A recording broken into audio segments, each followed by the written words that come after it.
This time on episode 344 of Legends of S.H.I.E.L.D., we discuss Agents of S.H.I.E.L.D, Season 7, Episode 11, Brand New Day, weekly Marvel news, and your feedback.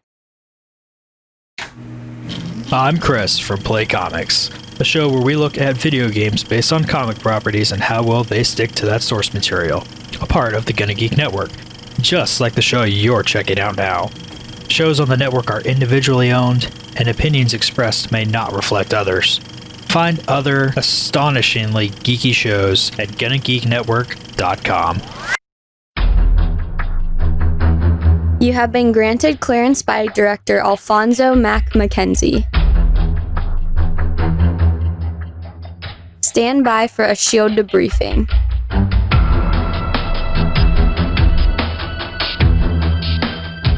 All information to be discussed here is classified and may only be discussed among agents granted clearance by the S.H.I.E.L.D. director. Now it's time for your scheduled debriefing. I'm Director SP. I'm Agent Lauren. I'm Agent Haley. And I'm Agent Michelle.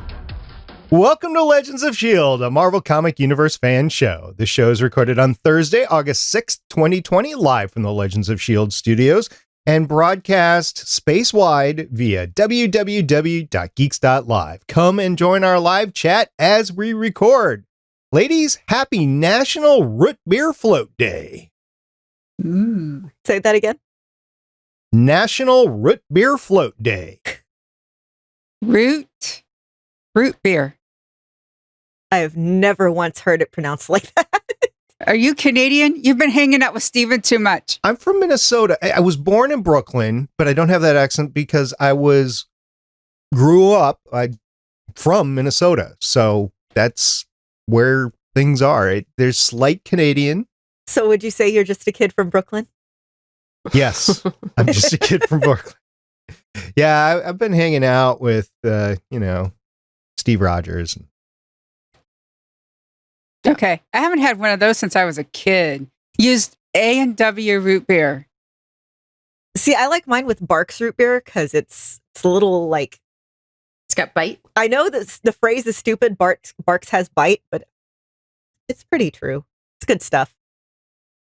I don't drink a lot of sugar anymore, so when I do, I tend to go off the beaten path, and I actually get some homemade stuff if I can. There's a root beer stand that's literally called root beer stand here, root beer stand, whatever you want to pronounce it as. And that's what I get. It's really good stuff. You can brew it. A lot of microbreweries have their own root beer. Yeah, not going to lie. One of the reasons that I want to learn to home brew is to make my own root beer and birch beer and ginger beer. Yes. Love me some ginger beer. I don't. I've had it. Maybe I just haven't had the right kind. Maybe I'll like yours. Okay. You're supposed to have it with a lot of vodka. Yes. Cock and Bull ginger beer. You can usually find it in the mixer section, and it's really, really good, especially the cherry one. All right, I'll have to go do that. As far as the root beer floats, though, I didn't know where they originated from, and thanks to our friends over at the National Day Calendar, I do now know that allegedly they can be traced back to Cripple Creek, Colorado, which I have been to because I used to live in Colorado, and I went to Cripple Creek after they became a gambling town, and I won $75 at nickel slots there. So I'm really fond of Cripple Creek. How much did you spend in order to win that much? $5. Nice. It's nickel slots. So, I mean, even if you have a bucket of nickels, it's not going to cost that much. Okay. All right. So now that we've gotten that out of the way, we're going to get on with the rest of the show. Legends of S.H.I.E.L.D. is a fan-based podcast on the ABC television show Marvel's Agents of S.H.I.E.L.D. One last time. And the multiple Marvel small screen series and the Marvel cinematic and comic book universes in general. Because of acting against type. If you'd like to talk to us about acting against type, you can visit our website, legendsofshield.com. You can call and leave us a voicemail about acting against type at 844-THE-BUS-1. That's 844-843-2871. You can find us on Facebook at Legends of S.H.I.E.L.D. Podcast. We're on Twitter at Legends of S.H.I.E.L.D. Our videos can be found on YouTube at youtube.com/GonnaGeek. You can tell your Amazon device to enable Legends of S.H.I.E.L.D. skill. And remember, Legends of S.H.I.E.L.D. is a proud member of the GonnaGeek.com network. And also, if you want to join us with the rest of the GonnaGeek.com network, you can join our Discord server at GonnaGeek.com/Discord. Well, it's an unusual week because I don't have to explain where everybody is because we're all here. Yay! It's a very full bus today. Yeah, and that was after everybody wasn't on the podcast last week, and I was saved from having to do a solo show, or should I say our listener was saved from having to listen to me the entire time because the GonnaGeek owner, Steven, came along. So I just want to thank him one last time for the amazing job that he did last week. Thank you, Stephen. Don't you mean, what is it? The Deputy Director of Temporal Rubber Ducks or something? I don't know. He gave himself such a long title. And if you actually follow the title, it literally is something menial, like shoe shiner, maybe pedicurist, or, something in the office that would be a menial job. He's the S.H.I.E.L.D. mani-pedi guy. I can't wait to get my mani-pedi from him. Anyway, so thank you very much, Stephen. We really appreciate that. And with that, we are going to get on with this penultimate episode. I'm going to call it penultimate episode of Agents of S.H.I.E.L.D.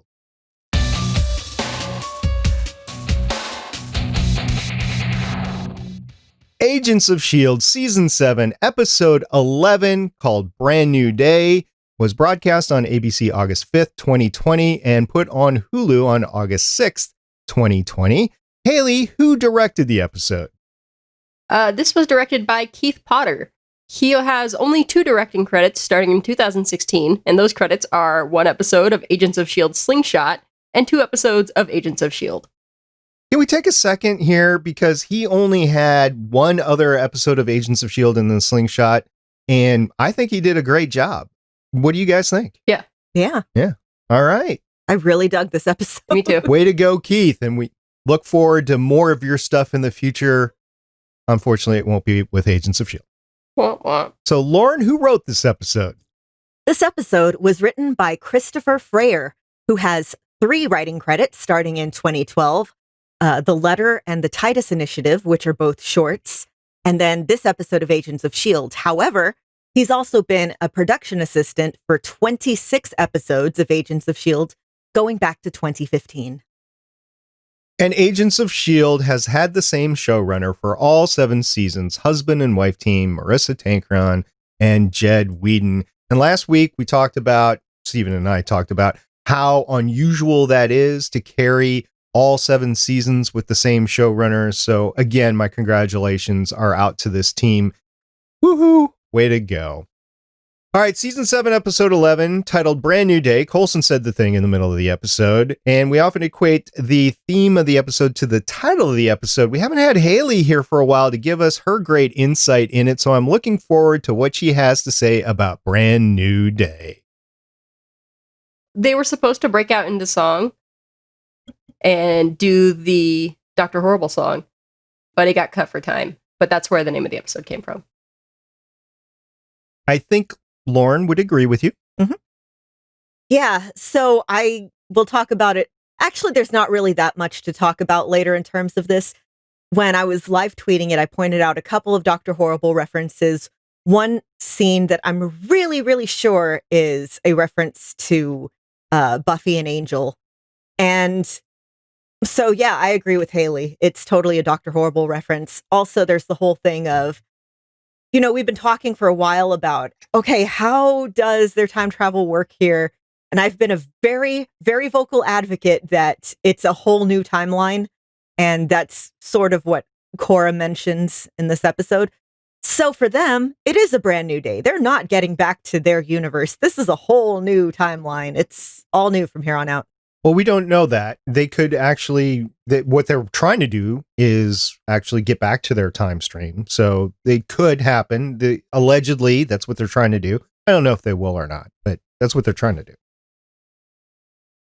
But Michelle, there was one other thing that Coulson actually said about Brand New Day, and that is that Coulson and Agent May, they have superpowers now, and that Coulson's talk actually needs to be given by May. So that's a Brand New Day, right?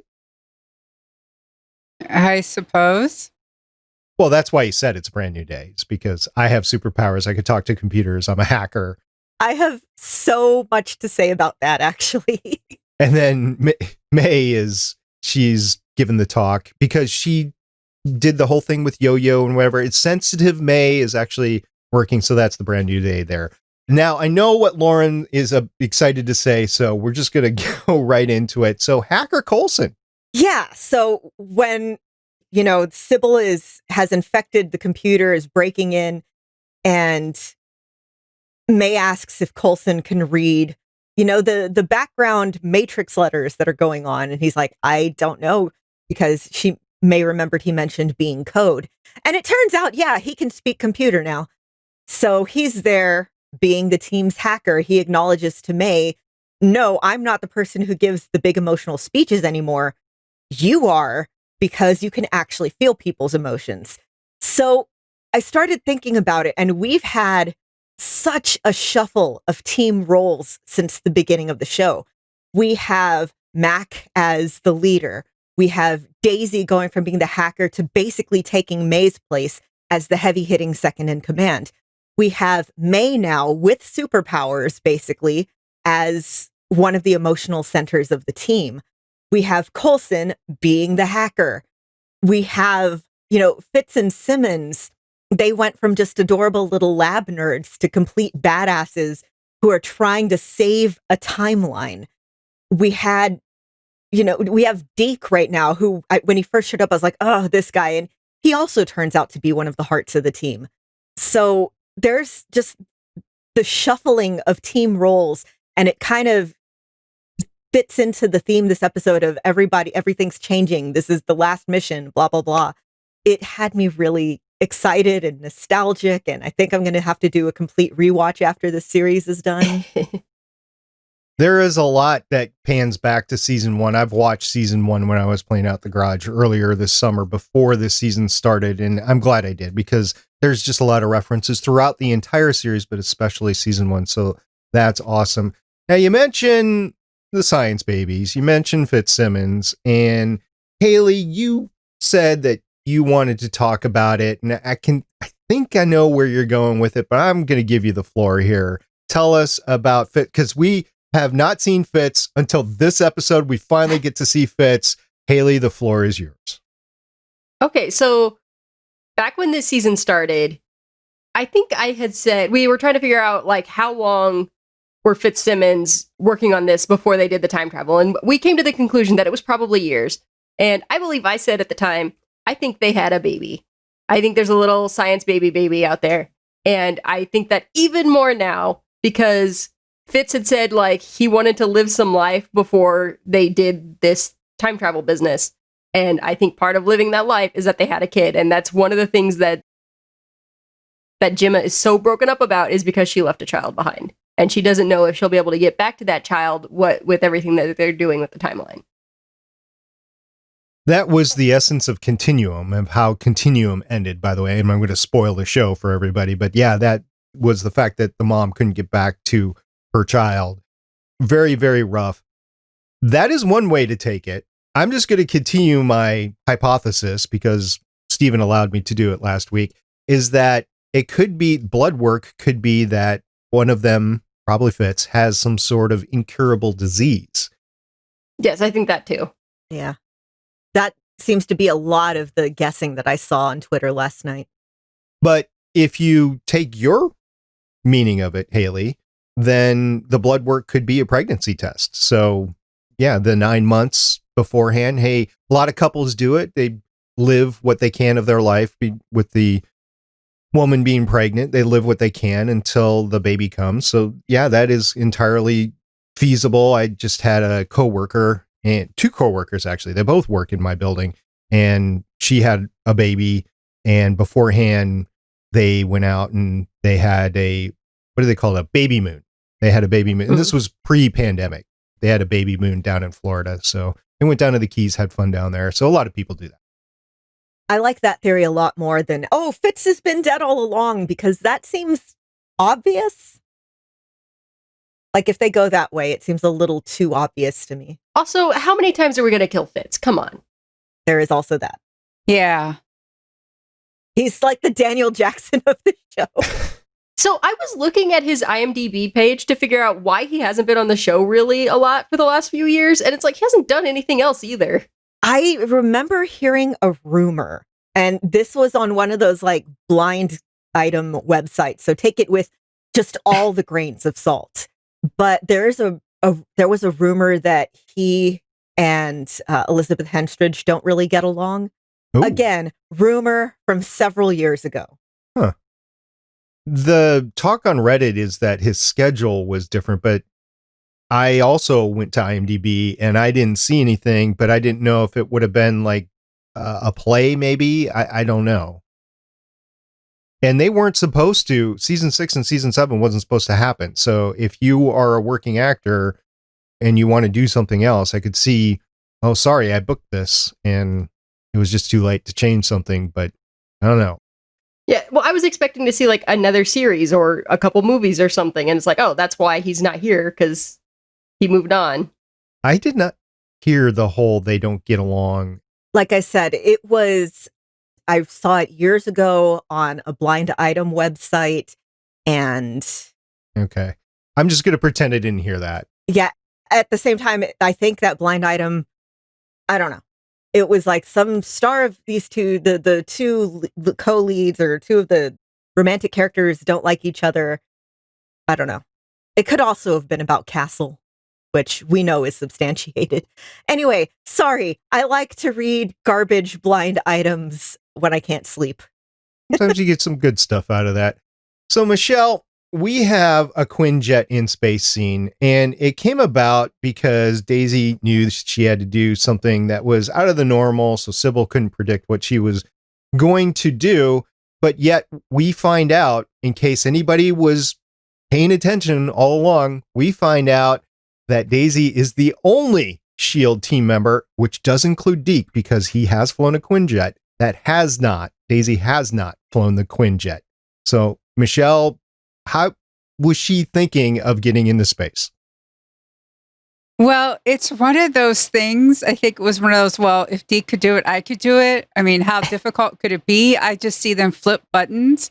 It's not like the Zephyr, like May needs to pilot the Zephyr. This is just the Quinjet. You flip a couple of buttons.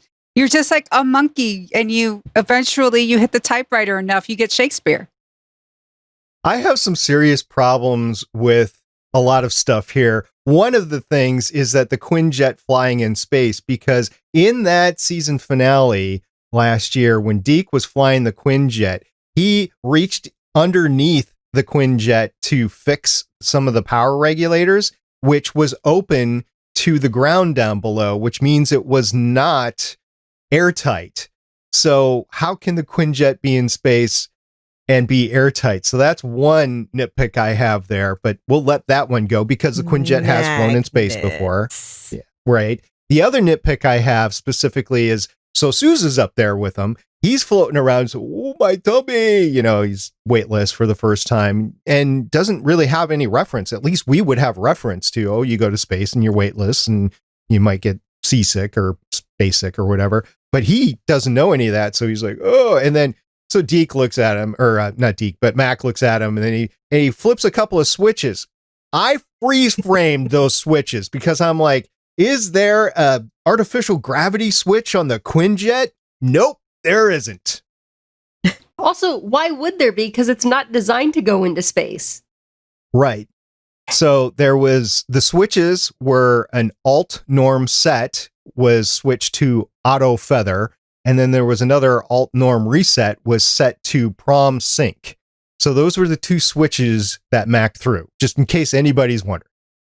I have no idea what any of that means.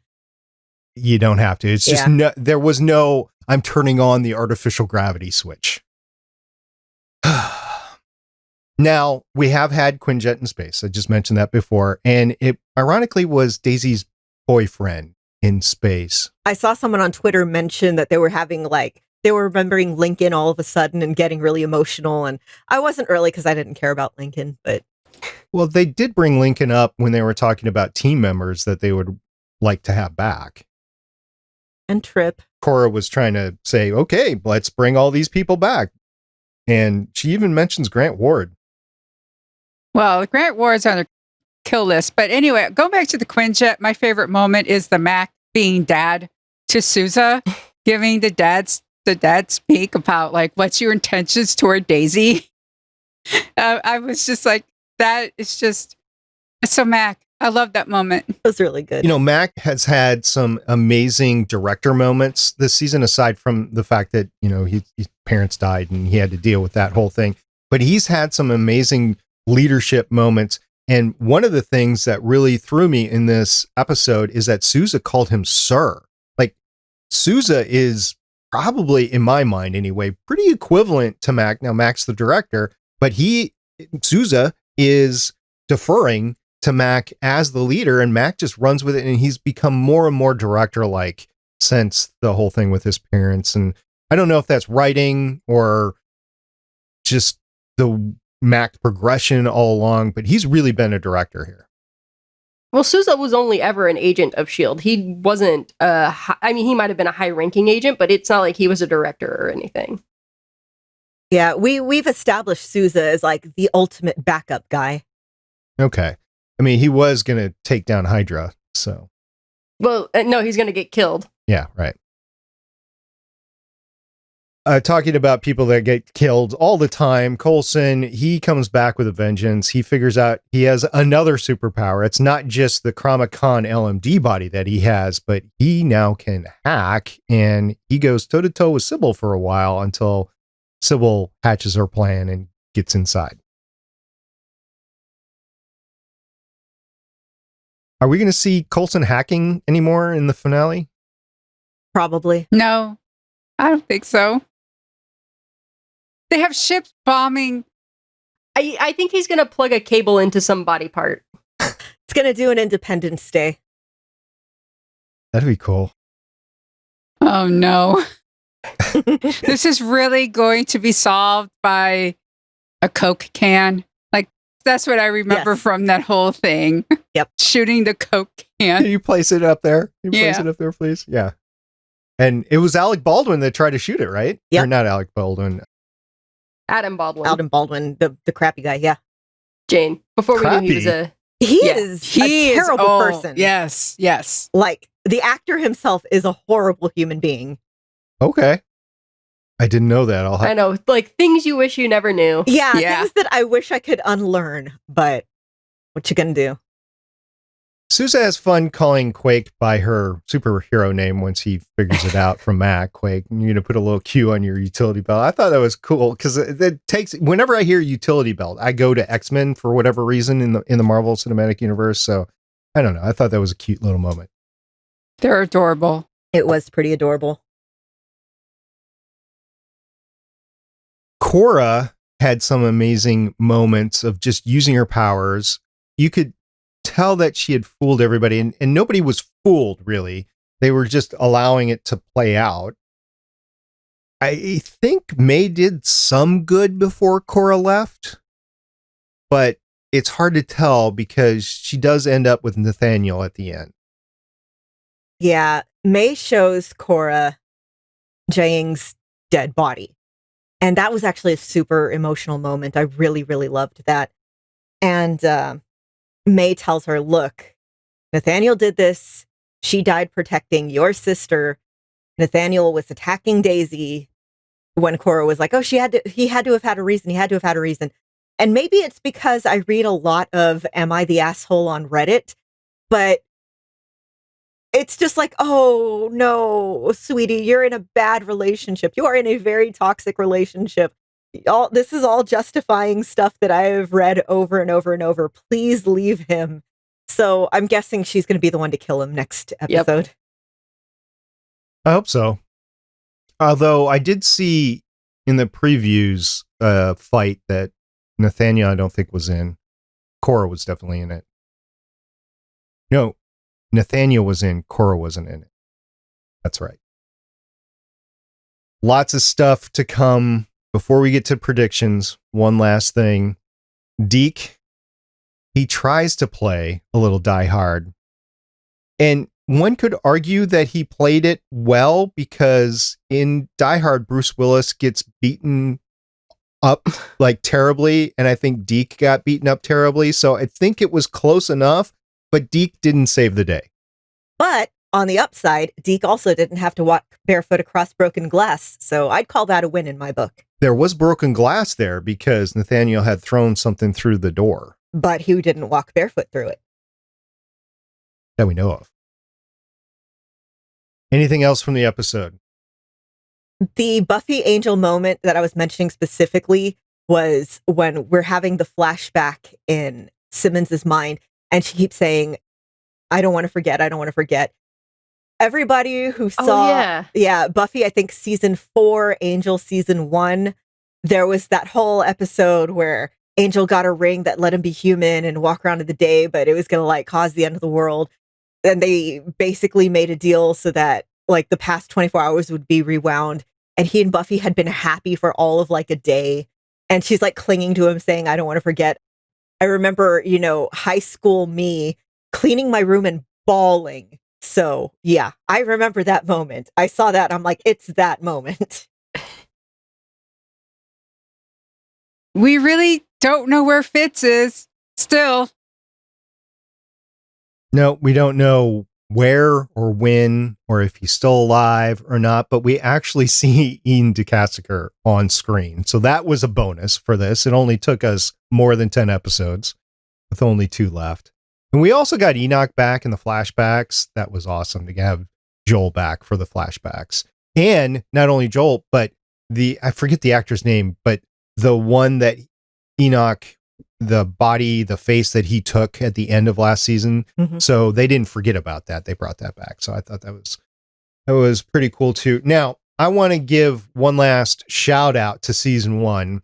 You guys remember when they were in, I believe it was the hub, there was a map of all the S.H.I.E.L.D. bases? Yes. That was the same map that they showed in the lighthouse when they were looking at all the S.H.I.E.L.D. bases. They said hi to the hub, and then all the other S.H.I.E.L.D. bases were destroyed. Yep, one at a time. And that's kind of strange because you think of Independence Day and, they all went after the cities simultaneously, but yet they're destroying the bases just one at a time. Time zone difference. We also see the Triskelion blow up again. So the last time we saw that blow up was Winter Soldier. So it's pretty cool. All right. Since this was a de facto the penultimate episode because it's a 2-hour finale next time, let's talk about some predictions. How is this show going to end? We're going to start with Haley because you usually have some pretty good ones. So I think we're going to see a science baby. I don't think they're going to get back to their timeline. I think they're going to be in a new timeline, and that's just where they're going to be. I think Mac and Yo-Yo are going to retire and go live a happy life together. I think Daisy is going to be in charge of a new S.H.I.E.L.D. or Sword. Oh, Sword would be good. But if it's a new timeline, we're not going to get Sword in conjunction with Ms. Marvel or Captain Marvel. No, but they could just be like, S.H.I.E.L.D. is gone. We need something else to protect us from external threats because we accidentally made a timeline that doesn't have superheroes in it.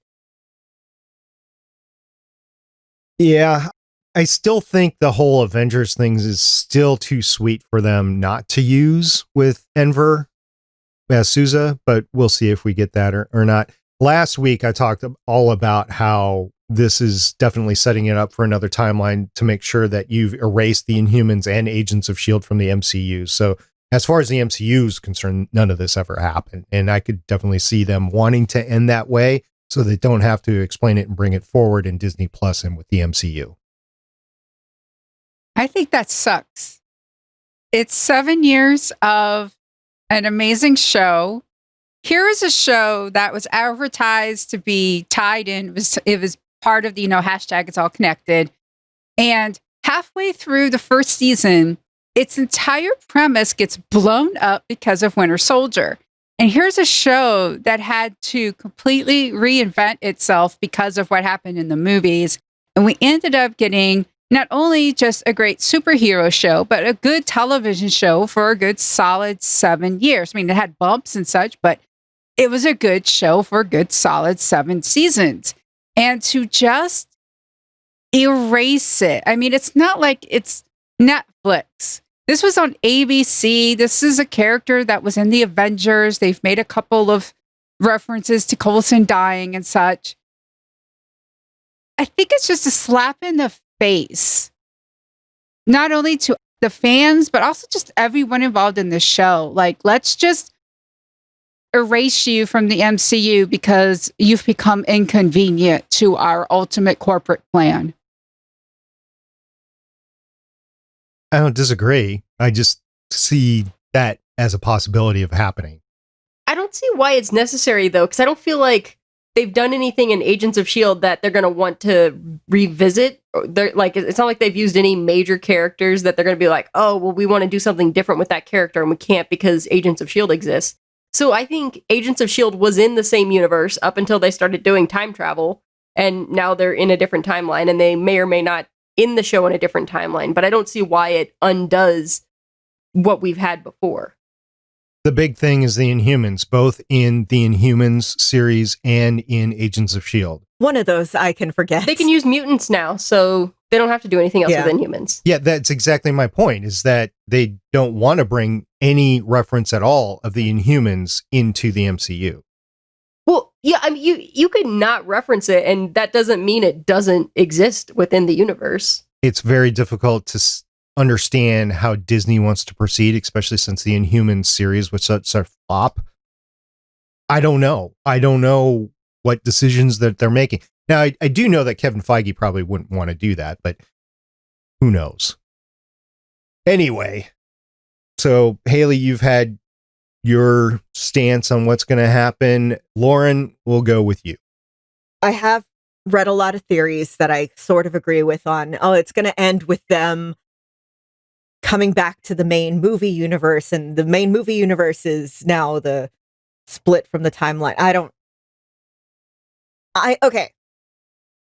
So I am a Star Wars fan. Star Wars infamously had the old expanded universe that went on for 20 some years, 30 years. And once the sequel movies came out and they were like, okay, no, there's too much here. It's going to be too inconsistent. We're going to just start over and just kind of pick and choose what we liked from the originals. The stories that I liked, that I loved, are still there, and I can go back and reread them and stuff. It's just not anything to do with what's currently going on. And that's a little bit how I feel about Agents of S.H.I.E.L.D. is it's its own pocket universe. Because the whole it's all connected never materialized as much as I think they wanted it to. And I'm not sure they're ever going to come back to play in that pocket universe again, due to network deals and due to just all sorts of behind the scenes stuff, which is a shame because, like Michelle said, there was so much good stuff that they were able to build on in Agents of S.H.I.E.L.D. It's like, I know how I would proceed with it, but it doesn't really make sense given how it's all proceeded up till now. So I'm genuinely at a loss as to how it's going to end next week. Michelle, floor is now yours. There's going to be a space battle. I actually want Coulson to die. This started with him coming back to life. I want Coulson to die. I want him to finally be at peace.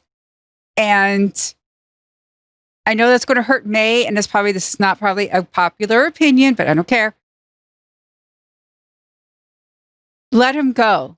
Let Coulson go and be. And that way, Mac and Yo-Yo drive off in the sunset. Fitz and Simmons live in some sort of weird Comic-Con space. I don't know. But we're definitely going to get Space Battle. There you go. There's my prediction. Yeah, I did mention before the framework is still available, so Fitz and Simmons could live happily ever after. Oh, no framework. No more no framework, no LMDs, just no. Okay.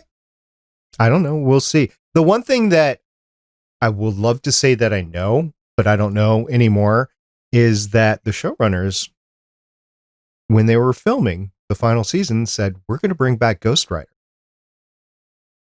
We haven't seen Ghost Rider yet. So we could get Ghost Rider or a flashback of Ghost Rider in the finale. I kind of think like the last few minutes, there's going to be a montage of where are they now, and that might be where we see Ghost Rider. Oh, that'd be cool. Yeah. Montage. Sure. It's been a fun 7 years. It really has. And I can't wait for the ending. All good things. Yeah, I love The Next Generation on Star Trek. I love that. And it ended after 7 years with an episode called All Good Things. I know I've mentioned it before. It was a good series. It ended. There are other good series that end, and this has been a great series. And I just can't wait to see how they choose to tell the story of ending it. Now, could it ruin the series for me? Maybe, but I'm thinking probably not. There's just too much invested here. Yeah, as long as they don't pull a Game of Thrones, I'll be reasonably happy. Yeah, as long as, we don't see Coulson with a blue horn outside of May's window, I'll be fine. Right. You can pick your bad series, your series that you're watching all along, and then you've had a rough ending. For me, Chuck comes to mind. I know it's controversial, but I didn't like the way that ended. I stand by you're wrong about Chuck. Okay, well, you might think that, but in my mind, I'm never going to watch Chuck again because... I did rewatch it, and you're wrong. Okay. I stopped watching in season 2. I have no dog in this game. Well, that's what we're going to get next week is the finale. Actually, it's 2 episodes. They are named Season 7, Episode 12, The End is at Hand, and Season 7, Episode 13, the finale, What We're Fighting For. That's all next week.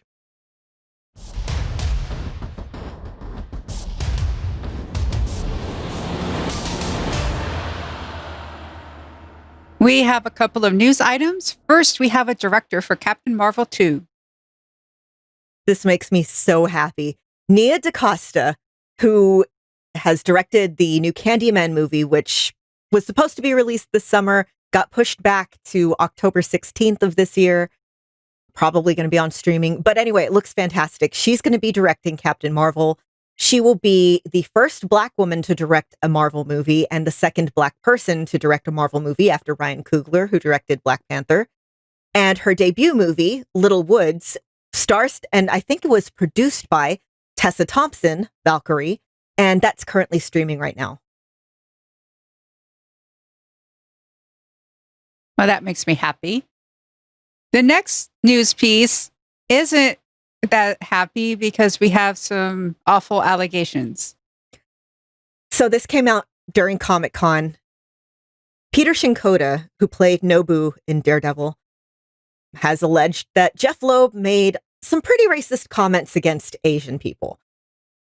There was a hashtag Save Daredevil panel at Comic-Con at home this year, and in it, he mentioned that Nobu and Gao had more significant storylines, but that Jeff Loeb just kept cutting them and cutting them and cutting them and saying, nobody cares about Chinese and Asian people. He's also on the record as having shut down Danny Rand being either Asian American or mixed race Asian. And he showed up to Comic-Con in 2018 in a very culturally sensitive karate outfit for the Iron Fist panel there. I am on the record on this podcast as really not liking Jeff Loeb, and this doesn't really surprise me. Was it part of this news about how they did not get invited to the premiere? That was one of the things, yeah. Yeah, the article is worth reading. Peter Shinkoda has talked about it on his Twitter, and yeah, it sucks. I can't help but think that maybe stuff like this is why Marvel TV ended. in addition to ratings and storylines and stuff like that across the board, not just with Netflix, but I can't help but think that Disney wanted to move off of that, so they restructured stuff to push some people out. Maybe it's wishful thinking on my part. I don't know. Anyway, I would expect to see some Disney Plus news in the future as to streaming certain things. I know we talked about some of the series coming out, and maybe they're in limbo right now or they've been pushed back and stuff like that. But stay tuned to the podcast as we talk what's next in the MCU, including Disney Plus. I think we got to include Disney Plus from now on. Yep. All right. So with that, let's move on into some feedback.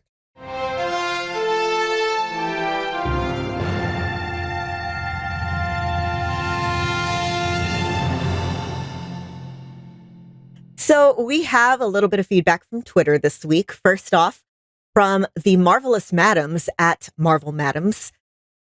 With this timeline restoration talk, I'm trying not to imagine Sousa slowly disappearing like Marty McFly, but I'm scared. Yeah. Not just Sousa. You got Deke.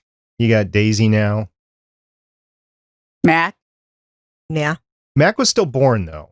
But Mac was raised in a different environment. It may lead him away from S.H.I.E.L.D. Right, but he wouldn't The disappear. whole team could be Marty McFly, fade away. That's the real end of the series. And then you see like what the alternative timeline is where they are instead. Would you be okay with that ending? No, I would be furious. Only if Coulson's a history teacher. With his adopted daughter, Daisy. Oh, Would it be the cellist as his companion? no, it's me. Okay. It's gonna be.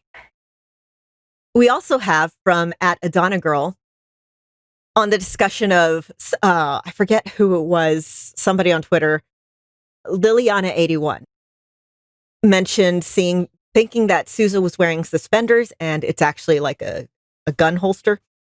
And Adana Girl said, you can see during the flirting scene at the end of the episode that they're like a gun holster, like Jack Thompson wore. I guess when Simmons got taken, he put it on to be ready for action. Before he got the new prosthesis, he used a belt, one on his right side so he could draw with his right hand, since his left was occupied with his crutch/cane, might have made it hard to use his right hand to draw from a shoulder holster on the left side. I know nothing about guns, so I'm guessing. I don't know about carrying guns, but that all seems kind of viable to me. He was really quick on the draw when Simmons was being taken. He had the gun with him and he was ready for action. I think he's had it on the whole time. And as a former Agents of S.H.I.E.L.D. himself, before he joined the team here, I don't blame him. Especially when, I forget when it was, like 2 episodes ago, he's like, do you guys ever get a down day or something like that? And Daisy was like, no, we don't. It's pretty much been nonstop around here. So he must have took that to mean I got to be ready at all times. They've beat the Chronicoms in the first 10 minutes of the episode, and then it's an hour, 50 minutes of them having a party at the beach, just in real time. I will watch that. The same Tahiti beach Yes. that they dropped Coulson and May off of? 100%. All right. We also have from YouTube a comment on last week's episode, the video with Just SP and Steven. American Liberty says, I would prefer for S.H.I.E.L.D. to turn the tables and go on the final offensive. They have the time travel device. They are off the Chronicom's time loop. How about a complete reset? Give back in time before S.H.I.E.L.D. fell, take out the coup players and save S.H.I.E.L.D. from disaster. Ending of the show. Have Gemma and Fitz meet Daisy for the first time at a party thrown by Enoch. They break up the conversation by bowing out. They have to get back to take care of their newborn, Deke. Enoch casually walks around, thanking other guests for attending. The married couple, Coulson and May, etc., etc. Gemma and Fitz having Deke as a direct son, that would be different. Because he's a grandson. Yeah. Including, he had that Nana moment. Nana? Yeah. Yep. We also had an email from 084. Thank you very much for that. So it's a little longer than I want to read completely on air, but I'll read the last paragraph. We've got a great finale coming for us, with S.H.I.E.L.D. literally being wiped off the map. Most likely, Peggy Carter is dead, along with Howard Stark, Hank Pym, people who laid the foundation for the MCU. We can no longer speculate that the new timeline being made this season is going to lead to Infinity War or Endgame or whatever. This show is going to go out on its own terms, and I really love that. That's one way to look at it, where you don't have the preset timeline out there and they can end whatever. So they are still in 1983. There was the 1983 time tunnel intro that they had at the beginning. So they're not in the 90s, the 2000s. They're not in present day. They're in 1983. The time monolith is still around, and so would the timepiece be. Right. I'm just saying, as the finale starts, they're in 1983. So whatever happens in the future depends on what they do. So I want to say thank you to 084. I want to say thank you to everybody that's been tweeting us back and forth. It's been hilarious to watch. I let it happen last night because Lauren was doing such a great job. I just let her go. And then I think I chimed in on my own account on the breaks, but Lauren, you were doing a great job last night. So thank you everybody for doing that. Lauren, are you planning on doing a live tweet for the 2-hour finale? I am. I'm actually... So usually my Wednesday schedule lately has been watch AEW Dynamite Wrestling and then change the channel at 9 p.m. Central Time here. So next week I'm actually just going to be recording AEW and just be there ready and waiting for S.H.I.E.L.D. So yes, I am excited. I think we all are excited. So with that, we're going to do something completely unpredictable, and we're going to get out that way. Whatever that way is. We're going to go up in space. Yeah, let's go up in space.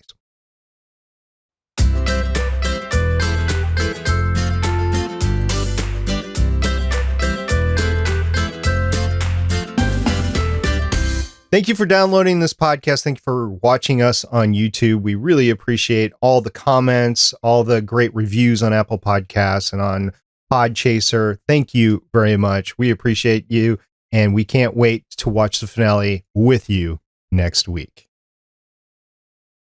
Thank you to everybody who has tweeted us, who is live tweeting along with us, who is doing their own live tweets, in various different time zones whenever you watch it.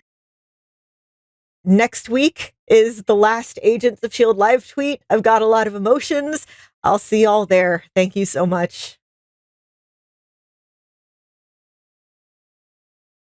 Thank you to everyone that's listening and who has been watching this show with us for 7 years now. I would like everyone, I know not everyone has sent in feedback over the course of 7 years. Some people just listen to the podcast, but I think next week is the time. Let us know what you think of the finale. Even if you've never tweeted us or emailed us or anything before, do so next week.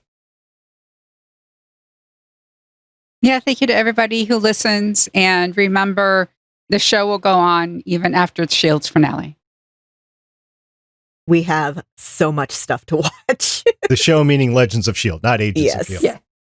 Well, that will go on in our hearts. But Oh, always. Yes. Unless the ending sucks and then it's dead to us. Yeah. Think I've made my point clear on that. Anyway, until next time, I'm Director SP. I'm Agent Haley. I'm Agent Lauren. And I'm Agent Michelle. See everybody next time. Maybe we'll bring the shoe shiner with us. I don't know. Wash your hands, wear a mask. Believe in science. Stay 6 feet apart. Bye. Thank you for listening. If you want to leave us feedback, go to GonnaGeek.com